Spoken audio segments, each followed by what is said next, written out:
Welcome to the commentary for The Role of Media 2, and this section is subtitled Early History of Propaganda.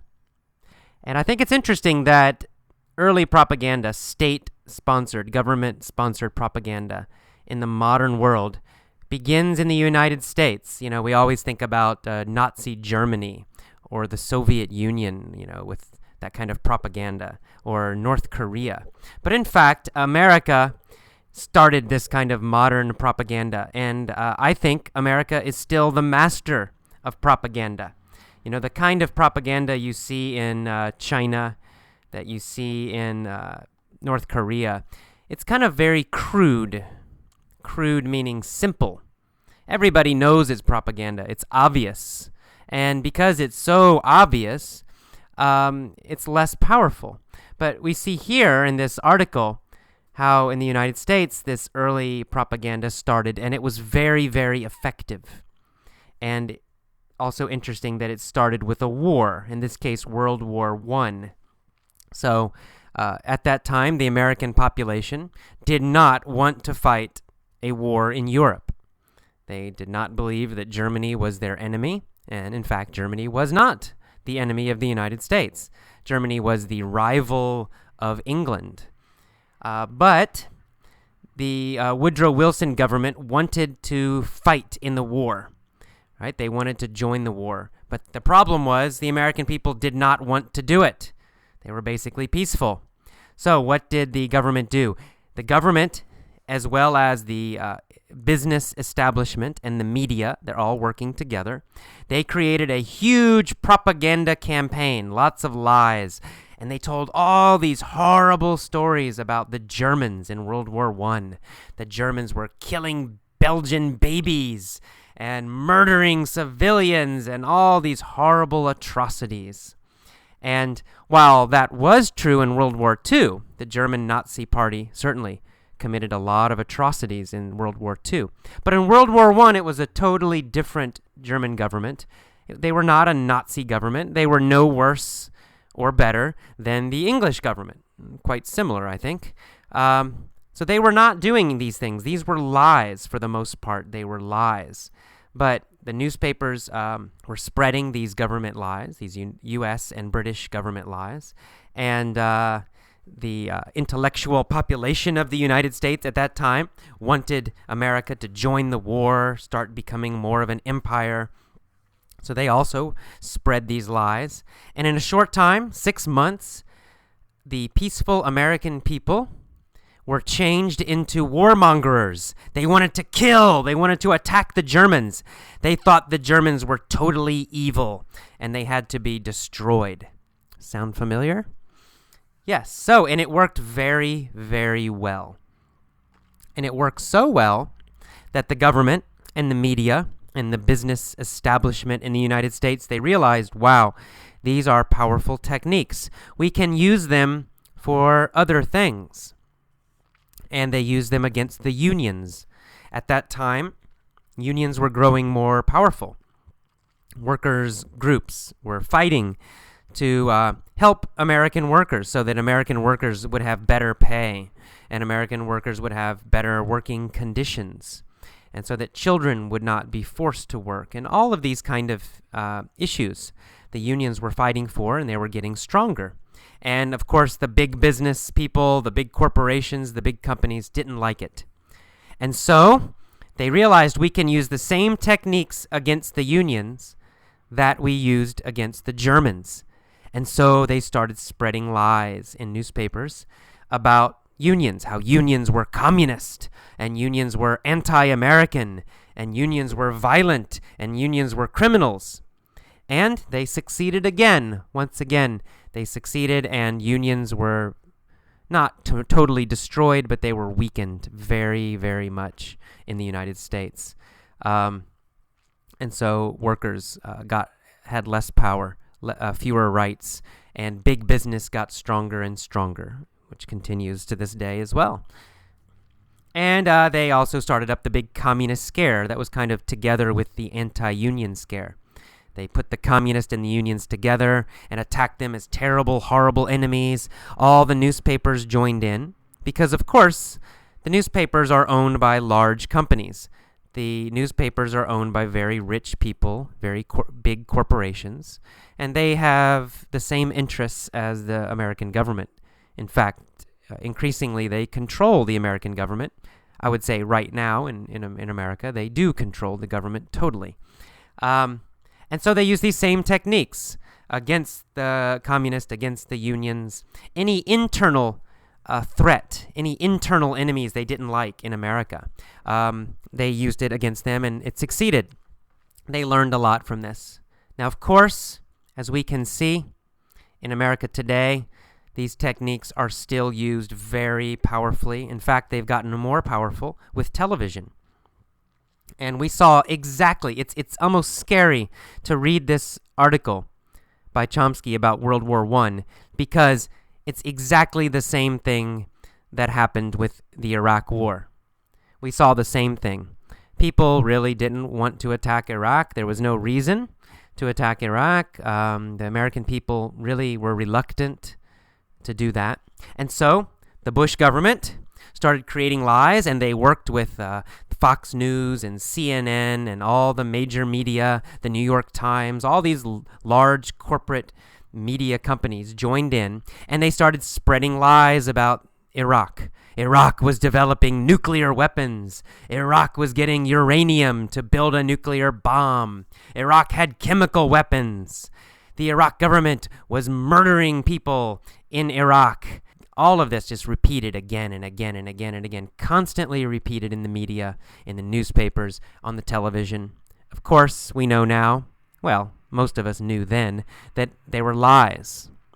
And of course, now we know for sure they were lies. But at the time, it worked very well. In a very short time, in a few months, the American people became fanatics again. They wanted to attack Iraq and destroy the Iraqis. We had to kill Saddam Hussein because Saddam Hussein was Hitler, the same as Hitler, a terrible, evil monster. And so again, they whipped up that hysteria, and America went to war. It worked very well again. And we can see now that the Bush government is starting to try to do this yet again with Iran. Again, we're seeing all these stories about the Iranians are working on nuclear weapons. Of course, there's no proof about this. They just have a nuclear program, but nothing about nuclear weapons. But again, they're trying to scare the American people that Iran will get a nuclear bomb, and they're going to bomb America with their nuclear weapons, which of course is a big lie, but they keep repeating it again and again. You're seeing it on all the cable shows, the news shows, more stories about Iran getting a bomb. Every time Iran's president makes some comment about Jewish people or the Holocaust, it's on the news all the time. We see stories about how the Iranians are helping to attack people in Iraq, attack Americans in Iraq. So this propaganda, again, it's starting, and they're, of course, trying to do the same thing. They're trying to whip up a hysteria in America against Iran. Now, I don't know if it may work, it may not work this time, because some people in the top of the government, some intellectuals, some of the powerful business establishment don't want to attack Iran. So you might see a little more division in the newspapers and in the TV, because these people with all the power and the money are a little bit divided about what to do about Iran. So that's why it's not quite as powerful yet. But it still might work if they want it to. And finally, you might have laughed a little bit when you hear the mini story. You might recognize the characters Hugo and Georgie. Talking, of course, about Hugo Chavez down in Venezuela. And we have seen this kind of propaganda against Chavez and against Venezuela very strongly in the United States. It's amazing how strong the lies and the propaganda are about Venezuela, and especially Chavez. And so in the newspapers, it's always these terrible things about Chavez. Chavez is a dictator. Chavez is the next Castro. And Bush just keeps repeating the same lies that, he's a dictator, a dictator, a dictator. And of course, he was elected. Venezuela is a democracy. But it doesn't matter. American propaganda works on emotion, not on logic. And that's one of the key powers of American propaganda compared to, say, North Korea or other kinds of propaganda. In America, it works on emotion. Logic doesn't matter. The facts don't matter. What they do is they just create emotion, especially using fear. And patriotism too, of course. So they just create a fear that Chavez is a dictator. Chavez is evil. Chavez is, going to destroy us all. That kind of mentality. And so they just keep telling stories in the New York Times, on TV. It's always they find something negative about him to paint him, to show him as a terrible dictator. And they never mention the elections. They never mention that he's actually part of a democracy. None of that. And of course, they never talk about anything good that he's doing to help poor people, etc. So we get a very strong propaganda that's it kind of starts with the president and the government, but then it's repeated by the corporate media, the large companies. So the New York Times, Fox News, CNN, they all repeat this propaganda. And after it's repeated again and again and again and again. So if you ask most Americans, what kind of government does Venezuela have? Oh, it's a dictatorship. It's just like Iraq was, right? It's a horrible dictatorship. That's what it is. And that's what they believe because the propaganda works very well. It's a little depressing, to be honest, being an American sometimes when you realize how this happens. And how in a country that is supposed to be free, I guess that's more of the propaganda, that people are controlled so much. But, people are kind of free here. We can choose to do other things. We can disagree with the government. But the problem is that the government and the business establishment and the media are all basically controlled by the same, group of very wealthy people. And the way they control people is not by force so much. They don't really arrest people and shoot them. I mean, it happens a little bit. But mostly they control people with thought control, mind control. They do it with the news and the media.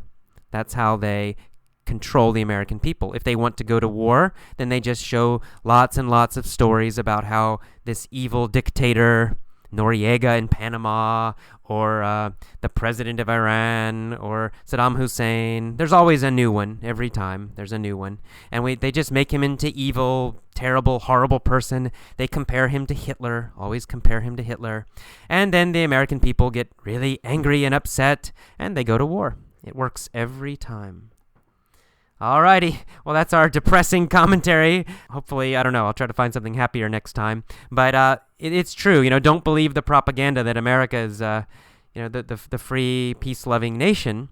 Because while most Americans do, in fact, support peace, they also are very easily controlled by the media. Their use of the media and their trust of the media is the problem. And that's why we have the American army in Iraq and possibly attacking Iran and interfering in South America and doing terrible things in Central America and doing terrible things in Africa. That's why. Because the American people are controlled by this kind of propaganda and therefore they either support this kind of thing or they don't know about it. Okay, well, hopefully that will change in the future. I don't know. Maybe I'll have to move to another country. But anyway, I hope you enjoyed this commentary and this article. I do think it's an important topic and a very interesting topic to think about. If you have a chance, go to the forums and write a forum entry. Write a forum, small paragraph or maybe a couple paragraphs about this article. What do you think about this? What do you think about this idea of American propaganda? Do you agree with this article? Do you disagree? Does this happen in your own country? I'm curious, so please write about it. Okay, see you next time. Bye-bye.